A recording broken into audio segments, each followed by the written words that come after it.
नमस्कार दोस्तों, आप सभी का स्वागत है अद्वैत एजुकेशन में। मैं आपका होस्ट और दोस्त तरुण आज आपके लिए लेकर आया हूं एक इंपॉर्टेंट अपडेट और ये संबंधित रहने वाला है 21 मई को हमारा पूरा भारत देश ऑब्जर्व करता है एंटी टेररिज्म डे।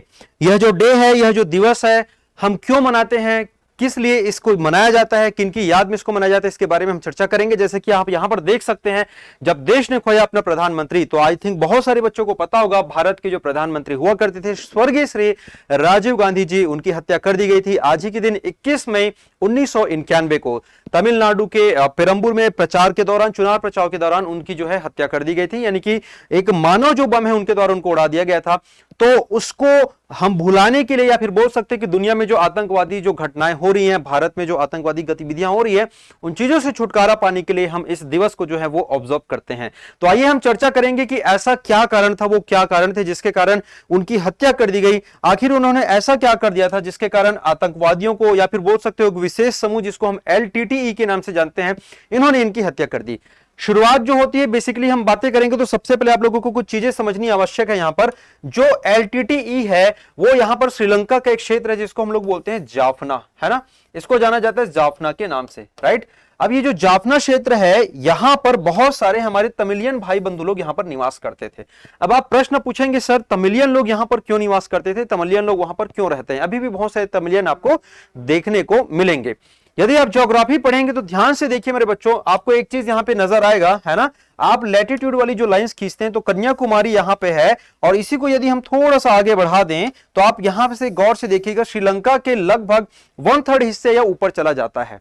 फिर भी कहीं ना कहीं यदि हम यहां पर बातें करते तो ये धनुषकोटी मिलेगा और इधर ये जाफना मिलता है, जो कि कहीं ना कहीं ये क्षेत्र दिखाता है कि यहां पर सेम संस्कृति वाले लोगों का आगमन हुआ था। अब मैं आगमन हुआ था इसलिए बोल रहा हूं क्योंकि पहले से वहां पे लोग नहीं रहा करते थे। भारत और श्रीलंका जब ये सब अंग्रेजों का गुलाम हुआ करता था, जब ये औपनिवेशिक राज्य या फिर औपनिवेशिक देश हुआ करते थे, उस समय अंग्रेजों ने कुछ तमिलियन लोगों को यहां पर ले आके बसा दिया।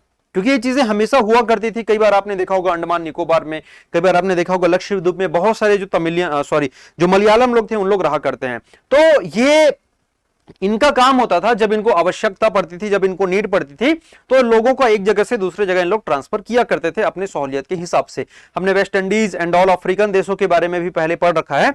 उसी प्रकार से अंग्रेजों ने यहां पर कुछ तमिलियन को लाकर बसाया। अब चूंकि क्या होता है ना कि बहुत समय से रहने के बाद वहां उनकी जो फैमिली है, उनकी जो जनरेशन है, एक पीढ़ी दो पीढ़ी लगातार रहने लग जाती है। ऐसे केसेस में क्या हो रहा था कि जो लोकल श्रीलंकन लोग थे, ध्यान से समझिएगा स्टोरी को, क्योंकि पूरी कड़ी मैं यहां पर जोड़ रहा हूं मैं आप लोगों को कि कैसे उस घटना को अंजाम दिया गया, है ना। तो ये जो श्रीलंकन जो लोग थे, लोकल लोग, इनमें थोड़ी सी हीन भावना आने लगी। किनके लिए? यहां पर रह रहे तमिलियन के लिए। इस एरिया का नाम मैंने क्या बताया आप लोगों को, याद रखिएगा, जाफना। काफी महत्वपूर्ण है ये, है ना। यहां पर श्रीलंकन लोग, जो लोकल श्रीलंकन लोग रह रहे थे, जो वहां के मूल निवासी थे, उनमें थोड़ी सी लगने लगी कि भाई ये बाहर वाले लोग हैं, क्योंकि चूंकि हम इंडियंस उनके लिए बाहर वाले हो जाते थे। जैसे यदि यहां पर हम बातें करते हैं, कोई बांग्लादेश का जब प्रवासी या फिर कोई आता है तो हम में भी ये भावना कहीं ना कहीं आ जाती है। ज्यादातर केसेस में होता है कि भाई ये बाहर से आए हुए, तो ये ज्यादा पलना बढ़ना नहीं चाहिए, इसको लिमिट में रहना चाहिए। ऐसी कुछ चीजें हुआ क्यों कि 1980s के दौरान, उसी दशक में फिर यहां पर सिविल वॉर छिड़ गया।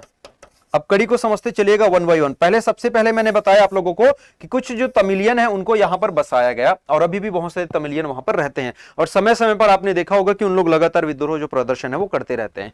ये सिविल वॉर यानी कि जिसको गृह युद्ध बोला जाता है, यहां पर छिड़ गया लोकल श्रीलंकन और भारतीय तमिलों के बीच। भारतीय तमिल इन द सेंस, भारतीय तमिल जो यहां पे आके रह रहे हैं, तो आप इसको श्रीलंकन तमिल भी बोल सकते हो, जो कि श्रीलंका के टेरिटरी की, श्रीलंका के बाउंड्री के अंतर्गत जिन लोग निवास कर रहे थे, है ना। आइए यहां पर हम लोग और समझने की कोशिश करते हैं। यदि यहां पर आप लोगों को नजर आ रहा होगा तो इस एरिया को हम लोग जाफना के नाम से जानते हैं। इन एरिया पर इनको बसाया गया था। यहां पर लोकल जो है गृह युद्ध एक तरीके से बोल सकते हैं स्टार्ट हो गया। अब एक चीज बताइए, जब गृह युद्ध होगा तो सबसे पहले कौन काम करेगा? उस देश की जो सरकार है, उस देश की जो गवर्नमेंट है, वो कोशिश करेगी कि वहां पर युद्ध की स्थिति निर्मित ना हो। लेकिन यहां पर भारत ने एक अभियान किया बेटा, काफी महत्वपूर्ण है, याद रखिएगा। अभी हम इसकी चर्चा करेंगे, लिबरेशन टाइगर्स ऑफ तमिलियन की यहां पर हम बातें करेंगे कि इनका फॉर्मेशन कैसे हुआ और क्यों ये आगे बढ़ के आया, क्यों इस ग्रुप का जो नाम है वो बहुत ज्यादा चर्चा में हुआ। कहीं ना कहीं यहां के जो तमिल लोग हुआ करते थे, उनके अधिकार या फिर उनके हक की लड़ाई के लिए इस ग्रुप का फॉर्मेशन हुआ था।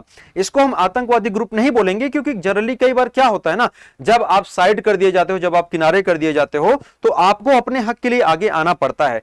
ऐसी कुछ स्थितियां यहां पर भी निर्मित हो रही थी कि लोकल लोगों को नहीं पसंद था कि कोई बाहर वाला आए, बाहर वाले देश से तमिलियन आए और हम पर राज करे या फिर हमसे आगे निकले। तो इसका फॉर्मेशन हुआ, जिसको LTTE के नाम से जाना जाता है, liberation tigers of Tamil Eelam. याद रखिएगा, क्योंकि अभी यहीं से एक सदस्य निकलेंगे, यानी कि एक बंदा आएगा जिसने पूरी की पूरी कहानी जो है वो रची थी। इस बंदे का जो नाम रहता है प्रभाकरन, आपने कई बार सुना भी होगा, जिसको राजीव गांधी जी की हत्या के लगभग 14-15 साल बाद इसको मार दिया गया था, है ना, अभी नहीं है, जीवित ही है। तो एक प्रकार से ये लीडर हुआ करता था, नेता हुआ करता था किसका, LTTE का, है ना। आइए आगे मैं आप लोगों को एक चीज और बताता हूं, यदि इसके बारे में डिटेल में आप लोगों को जानना है तो 2-3 जैसे मूवीज आई थी, लाइक एक मद्रास कैफे हो गया, एक प्रधानमंत्री सीरीज आपने देखा होगा, ABP न्यूज का एक बहुत बेहतरीन सीरीज था, उसमें एपिसोड 19 में भी इन सब चीजों के बारे में आपको दिखाया गया है। ठीक है, अब हम जो बातें करने वाले हैं कि सर चीजें कहां से बिगड़नी स्टार्ट हुई, तो सबसे पहले मैं आप लोगों को बताऊंगा कि 1987 के दौरान, याद रखिएगा डेट को, 1987 के दौरान हुआ क्यों, हमारी भारतीय सेना ने, है ना, हमारी भारतीय इंडियन आर्मी बोलो चाहे इंडियन एयरफोर्स बोलो, नेवी, सभी ने मिलकर एक सर ऑपरेशन लाया, जिसको हमने जाना ऑपरेशन पवन के नाम से। याद रखना काफी महत्वपूर्ण है। ये जो ऑपरेशन पवन था, इसमें बहुत सारे इंडियन आर्मी के सोल्जर्स जो थे, उन्होंने जाकर श्रीलंका की जो गृह युद्ध जो चल रहा है, वहां पर श्रीलंकन गवर्नमेंट का साथ दिया। इस चीज को अंडरलाइन करिएगा, हमारी आर्मी ने किनका साथ दिया, श्रीलंकन गवर्नमेंट का साथ दिया। और सीधी सी बात है, श्रीलंकन गवर्नमेंट जो है वहां के लोकल लोगों का साथ दे रही थी। इसका मतलब यह हो गया कि हमारी भारतीय सरकार, आर्मी तो अपने से जाएगी नहीं, भारत की जो सरकार है वो उनको अलाउ करेगी कि भैया आप जाइए, बगल में जो हमारे लोग जो वहां पर विद्रोह पैदा कर रहे हैं, ऐसा बोला गया था कि हमारे जो लोग विद्रोह पैदा कर रहे हैं, हमारे लोग बोलने का मतलब क्या हुआ, यहां पर मैंने ऑलरेडी बताया ना कि इस एरिया पे, ये जाफना वाले एरिया पे हमारे तमिलियन लोग निवास करते थे, तमिलियन भाई लोग। तो सरकार बोली कि भैया आप यहां पर जाइए, जो गृह विद्रोह जो हो रहा है ना, वहां का जो गृह युद्ध हो रहा है, उसको थोड़ा शांत कराइए। हमारे आर्मी के लगभग 1200 जवान भी शहीद हुए बेटा, काफी इंपॉर्टेंट। उस समय बहुत सारे लाइक जो पुरस्कार है, जो महारत जो हम बोलते हैं ना, परमवीर चक्र, और बहुत सारे पुरस्कार भी उस समय मिले थे, जो ब्रेवरी अवार्ड जो रहते हैं। खैर उसकी चर्चा हम बाद में करेंगे। मुद्दे की बात यह है कि हमारी जो सरकार थी, भारत की जो सरकार थी, वो श्रीलंकन सरकार के साथ हाथ मिला ली और कही कि ठीक है, विद्रोहियों को बख्शा नहीं जाएगा। अब आपके सामने एक प्रश्न आएगा, सर भारत को क्या जरूरत थी, मतलब भारत को 3-5 करने की क्या जरूरत थी, इनको निपटने देना था ना आराम से, ये इनके घर का आंतरिक मामला था, इनको निपटने देना था, है ना, इनको भारत को यहां पर इंटरफेयर करने की क्या नीड थी। तो आइए अब मैं आपको जियोपॉलिटिक्स का एक बेहतरीन चीज आपको बताने वाला हूं। जैसे कि आप सभी को पता है, यहां पर एक बंदरगाह है जिसको हम लोग जानते हैं हम्बन तोता के नाम से, आप सबने सुना होगा, ठीक है। तो ये जो बंदरगाह है बेटा, बिल्कुल नीचे में आपको मिलेगा, यहां पर दिख नहीं रहा है ना, ये जो बंदरगाह है यार की पोर्ट है, इस पर चाइना कहीं ना कहीं अपनी दृष्टि जमाए रखा हुआ है, पहले भी उस पर उसने काम कर लिया है।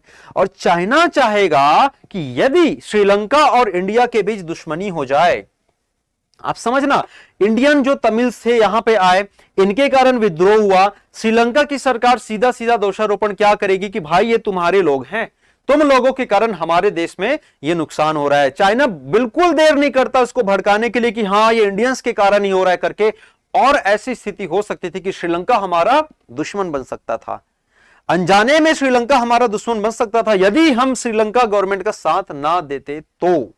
चूंकि एक प्रकार का ये विद्रोह था, आतंकवाद बोलना सही नहीं लगेगा, विद्रोह वर्ड इज गुड, तो एक प्रकार का विद्रोह था, रिवॉल्ट बोल सकते हो आप, है ना। हालांकि वो बाद में जब एक नए लेवल पे पहुंच गया, जब हथियारों के साथ पहुंच गया, तो यस उसको आतंकवाद कहना सही साबित होगा।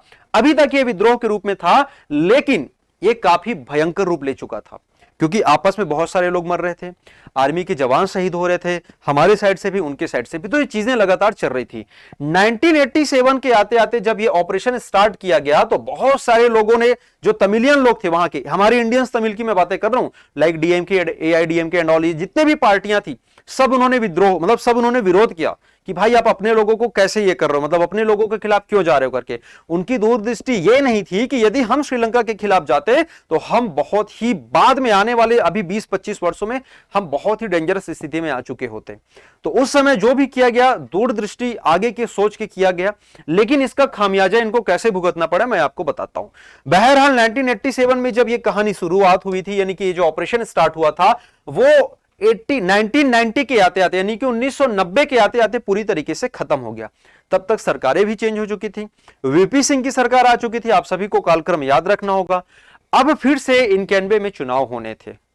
उसी दौरान याद रखिएगा जो आज डेट है यानी कि 21 ऑफ मई है, तो 21 मई को 1991 में 1991 को राजीव गांधी जी आते हैं, है ना, तमिलनाडु के पेरम्बूर पे। अब यहां पर क्या होता है, ये चुनाव प्रचार करने के लिए आए रहते हैं। मैंने बताया ना 2-3 मूवीज और आपके डॉक्यूमेंट्रीज, आप ये सब देखिएगा, आप लोगों को और डिटेल में जानकारी जो है वो वहां से मिल जाएगी। ठीक है, राजीव गांधी जी जब आते हैं तो अनाउंसमेंट होता है कि राजीव गांधी आ रहे करके, और इसमें बहुत सारे लोग इसमें इन्वॉल्व रहते हैं। यहां पर मैं नाम नहीं लूंगा, बहुत सारे लोग इनमें इन्वॉल्व रहते हैं। अभी एक और रिसेंटली अपडेट, एक न्यूज आई है जिसको सजा हुई थी उम्र कैद की, उसको भी माफ कर दिया गया। तो कल करंट अफेयर के एक जो सेशन रहेगा 12 बजे संडे का जो आता है, वहां पर मैं और डिटेल में उसको बताऊंगा, क्योंकि आज का जो टॉपिक है वो टेररिज्म, एंटी टेररिज्म डे से संबंधित है, इसलिए केवल मैं उस टॉपिक पर यहां पर चर्चा कर रहा हूं। तो एक महिला थी, एक लड़की थी जिसका नाम था शायद मधु ऐसा समथिंग। उसने सर अपने बॉडी में, अपने पूरे शरीर में बम बांध रखा था। जैसे ही राजीव गांधी जी यहां पर आए पास में, इस लड़की ने बम से अपने आप को उड़ा लिया, और वहां पर जितने भी लोग थे, वहां पर जो उनके बॉडीगार्ड, सुरक्षा गार्ड, सभी के सभी ऑन द स्पॉट वहां पर डेथ हो गए, सबकी उनकी वहां पर मृत्यु हो गई। ये ऐसा इसलिए हुआ, ये रचना इसलिए रखी गई। आप लोगों के प्रश्न एक आ सकता है, सर जब ये किया जा रहा था उस समय इनकी हत्या क्यों नहीं की गई, चुनाव प्रचार के दौरान इनकी हत्या क्यों की गई? तो इसके पीछे का सबसे बड़ा कारण यह था कि वो एग्जिस्टिंग प्रधानमंत्री नहीं थे, पहली बात। दूसरी बात, सरकारें चेंज हो गई थी। वीपी सिंह की सरकार जब आई थी तो उन्होंने वापस बुला लिया था आर्मी को, लेकिन जब फिर से चुनाव प्रचार हो रहा था तब लोगों को लगा, या तमिलियंस को लगा, या लिट्टे को लगा, जैसा भी आप बोलो, कि यदि फिर से राजीव गांधी की सरकार आई तो फिर से वो हम वहां के जो जाफना के जो तमिल हैं, यानी कि जो लिट्टे ग्रुप के, जो क्योंकि लिट्टे ग्रुप जो है इसको लीड कर रहा था बेसिकली, इनको फिर से ये परेशान करेंगे, हो सकता है फिर से श्रीलंकन गवर्नमेंट का साथ देंगे। इसलिए इनको, इनकी साजिश पूर्वक पहले से, कई समय पहले से प्लानिंग चल रही थी, और तय समय पर इनकी जो है हत्या कर दी जाती है, एक प्रकार से एसेसिनेशन बोलते हैं हम जिसको। और भारत एक बार फिर से इंदिरा गांधी जी के बाद फिर से एक अपने जो प्रधानमंत्री है, पूर्व प्रधानमंत्री है, उनको खो देते हैं। तो ये कहानी आई थिंक आप सभी को समझ आ गई होंगी कि क्यों ये जो दिवस है तो हम सेलिब्रेट करते हैं। इसके बाद में एक और चीज आप लोगों को इंपॉर्टेंट जो अपडेट मैं यहां पर बताने वाला हूं, ग्लोबल टेररिज्म इंडेक्स, ये भी काफी महत्वपूर्ण है, क्योंकि हम जब आज टेररिज्म, एंटी टेररिज्म डे की जब हम यहां पर बातें कर रहे हैं तो इसको भी जानना हमारे लिए आवश्यक है, हमारे लिए जरूरी है।